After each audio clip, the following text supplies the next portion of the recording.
everyone, today I'm going to show you how you can chalk our pumpkin cutouts. What I did first was I got our bark Chalkology Paste and I just laid it over the pumpkin cutout, and then I just got a foam brush and I spread it out, and I would add some distilled water to the pumpkin and just to spread out the paste evenly. The color of course isn't even, but that's just the texture of the pumpkin, and it's okay because it just adds more depth to your pumpkin, gives it a little bit more pizzazz.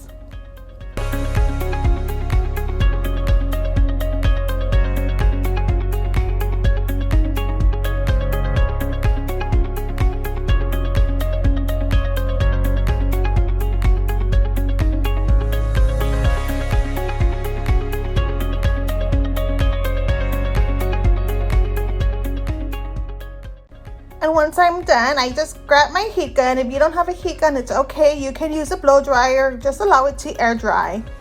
Our paste does dry fast, but the heat gun just ups the speed in case you're in a rush. And of course, like me, I'm always doing these projects at the last minute, so I just needed that extra little boost to dry these pumpkins up faster.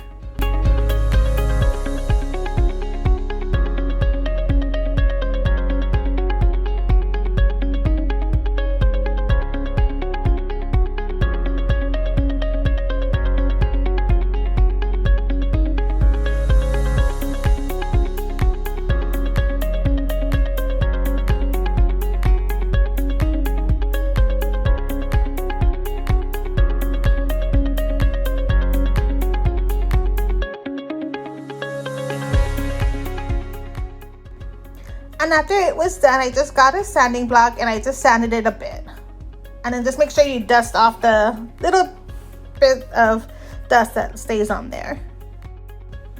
Next, I get my jack-o'-lantern transfer, and I realized that I pasted the wrong side. I didn't put the side that had the little transfer part for the top, but it's okay. However you want to decorate these is fine.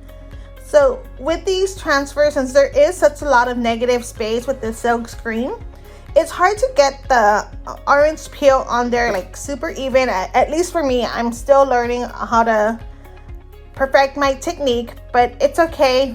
It's just, you know, a learning process. So I got my orange peel, added some distilled water because it was a little clumpy. Remember, you want your paste to be a nice yogurt-like cake batter consistency. And then I just went ahead and peeled. I started from the middle down.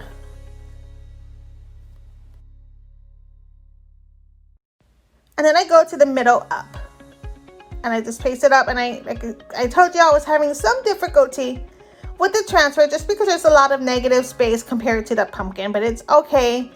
The first time I did a pumpkin, I had a freak out, but it just adds character to your pumpkin. Remember, not every piece is going to be the same, and that's what makes these projects so perfect. Is they're one of a kind.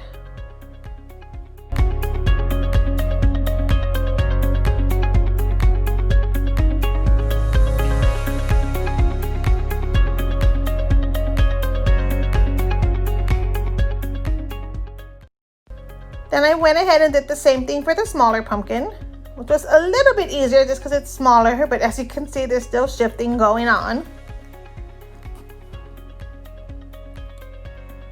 And these pumpkins were for my aunt, so she loved them either way. Family is always the perfect person to give gifts to because they love anything no matter what.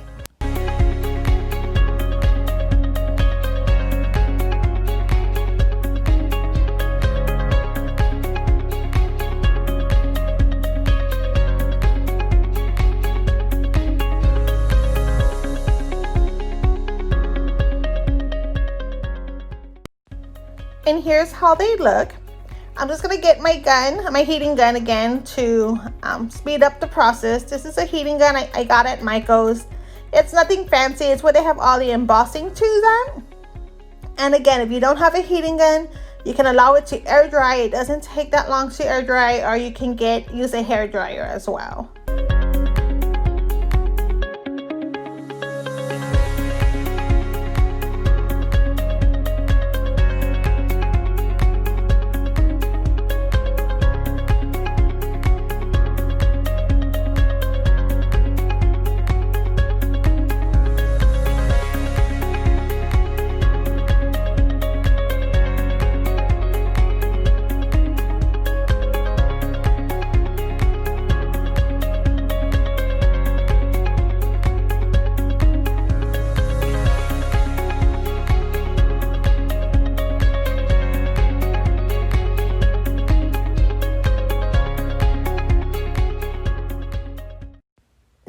time for my jack-o'-lantern faces. So I am fuzzing it with our fuzzing cloth.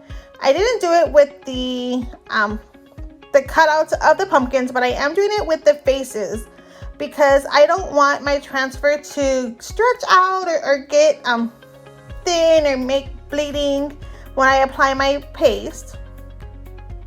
So I'm just stirring my paste to get it that consistency that I like. And I'm just going to use a mini squeegee and dab the paste on.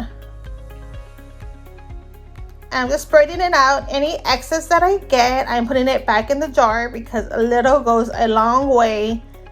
And you don't want to waste the paste if you don't have to. Look at how cute that came out.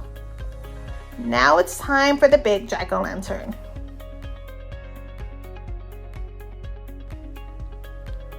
I really love the face of the big jack-o'-lantern. It's so happy and carefree, and it reminds me of how we all need to be. We need to be carefree and loving life no matter how much of a hot mess we are.